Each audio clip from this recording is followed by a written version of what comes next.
Kegiatan Komisi Pemberantasan Korupsi terangkum dalam KPK 24 Jam.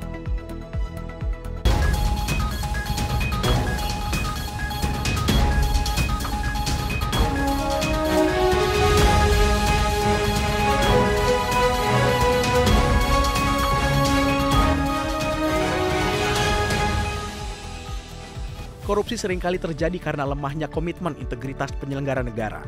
Salah satu contohnya adalah saat adanya pemberian atau penerimaan yang berkaitan dengan jabatan pegawai negeri atau penyelenggara negara yang kemudian memunculkan benturan kepentingan. Hal ini disampaikan Deputi Pencegahan dan Monitoring KPK, Pahala Nainggolan, dalam pembekalan materi pencegahan tindak pidana korupsi bagi pejabat pembuat komitmen dan bendahara di lingkungan Kementerian Sosial. Pahala menambahkan, kegiatan ini bertujuan untuk memperkuat akuntabilitas dan transparansi kinerja PPK dan bendahara Kementerian Sosial di seluruh Indonesia. Mengingat, PPK dan bendahara adalah figur pengambil keputusan dan tindakan yang berakibat pada pengeluaran anggaran dan bertanggung jawab atas pelaksanaan pengadaan. Menteri Sosial Tri Risma hari ini mengungkapkan, pencegahan korupsi harus terus dilakukan dengan strategi yang tepat. Salah satunya melalui pendidikan anti korupsi yang transformatif, sedini mungkin, dan keluar dari pola konvensional yang mengedepankan transfer pengetahuan.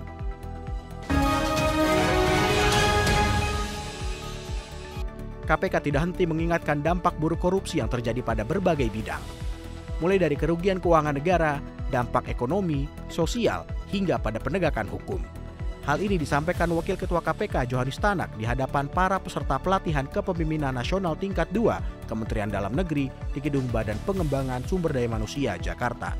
Integritas sendiri diartikan Tanak sebagai komitmen untuk bertindak dan berperilaku sesuai dengan nilai-nilai yang benar dan diakui secara universal demi mewujudkan birokrasi yang berkualitas. Nilai-nilai ini tentunya selaras dengan hukum dan norma agama yang tidak pernah mendorong pada tindakan tercela. Bagi aparatur sipil negara atau ASN, integritas bukan hanya terucap, tapi wajib dimiliki setiap pribadi.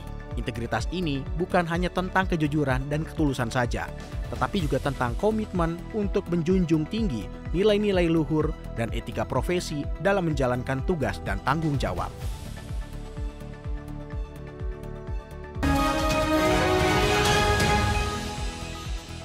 KPK menetapkan AS, Kepala BPPD Kabupaten Sidoarjo, sebagai tersangka dalam dugaan tindak pidana korupsi berupa pemotongan dan penerimaan uang kepada pegawai negeri di lingkungan Badan Pelayanan Pajak Daerah atau BPPD Kabupaten Sidoarjo, Jawa Timur.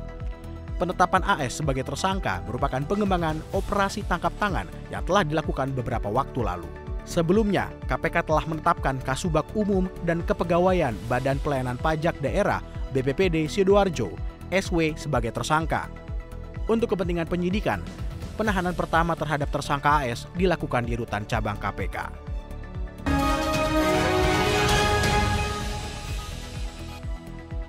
Demikian kegiatan Komisi Pemberantasan Korupsi pada pekan keempat bulan Februari tahun 2024 yang terangkum dalam KPK 24 Jam. Dapatkan informasi selengkapnya melalui website kpk.go.id. Salam anti korupsi.